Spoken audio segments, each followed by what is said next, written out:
നല്ല കൃതജ്ഞത വേണം. സൃഷ്ടിച്ച തന്തയ്ക്ക് 10 കൊടുക്കണം.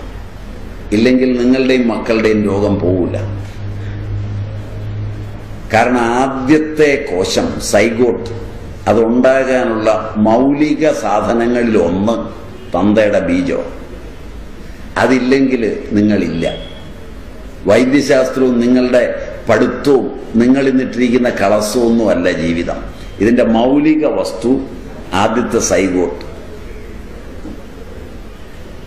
അതിനൊരു നന്ദി വേണം. തന്തയെ തെറി വിളിക്കരുത്, ദുഃഖിപ്പിക്കരുത്. കയ്യിലുള്ളതിന്റെ 10 കൊടുക്കണം. എല്ലായ്പ്പോഴും ഉണ്ടാക്കുന്നതിന്റെ 10 തന്തയ്ക്കുള്ളതാണ്. കൊടുത്തില്ലെങ്കിൽ കൊണ്ടുപോയി കൊടുത്തിട്ട് വന്ന് മരുന്ന് വാങ്ങിച്ചാൽ മതി. വളരെ ശ്രദ്ധിച്ച്.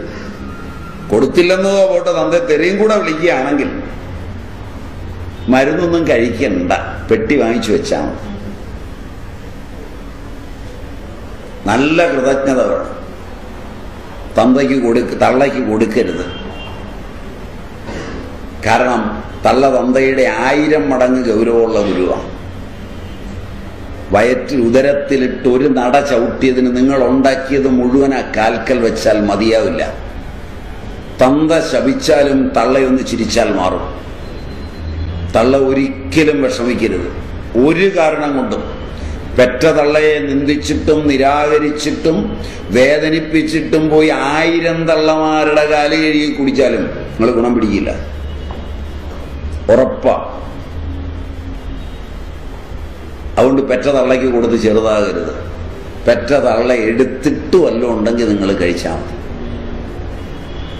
കൊടുക്കണ്ടെന്ന് പറഞ്ഞപ്പോൾ ഒരു സന്തോഷം ഉണ്ടായിരുന്നു. അപ്പൊ അതും മാറിയിട്ടുണ്ടാവും. ആലോചിച്ചിട്ട് നിന്നാൽ മതി. ഇത്രയും കൃതജ്ഞത പോരാ കൃഷിക്കാരോട്. കാരണം ഭൂമി നിലനിർത്തുന്നത് അന്നമാണ്. അന്നമുണ്ടാക്കുന്ന കൃഷിക്കാരനോട്, അന്നം പാകം ചെയ്യുന്ന വീട്ടിലെ അടുക്കളയിൽ പണിയുന്നവളോട്, അത് വിളമ്പിത്തരുന്നവളോടൊക്കെ നന്ദി വേണം. ഓരോ ആഹാരവും രസവും രക്തവും ബുദ്ധിയും മേധയും ഒക്കെയായി മാറും. അതിനൊക്കെ നന്ദി വേണം. ഉടുത്തൊരുങ്ങിയവനെയും കമ്പ്യൂട്ടർ എഞ്ചിനീയറെയും ഒന്നും കണ്ടിട്ട് എഴുന്നേറ്റില്ലെങ്കിലും കുഴപ്പമില്ല. അന്നം തന്നവനെ കണ്ടാൽ എഴുന്നേക്കണം, ബഹുമാനിക്കണം. ബഹുമാനിക്കാൻ പിള്ളേരെ പഠിപ്പിക്കണം. അവന്റെ പ്രായം നോക്കാതെ പേര് വിളിക്കുകയും എടാന്ന് വിളിക്കുകയും ഒന്നും ചെയ്യരുത്. അവനുള്ള അവകാശങ്ങളും കൊടുക്കണം.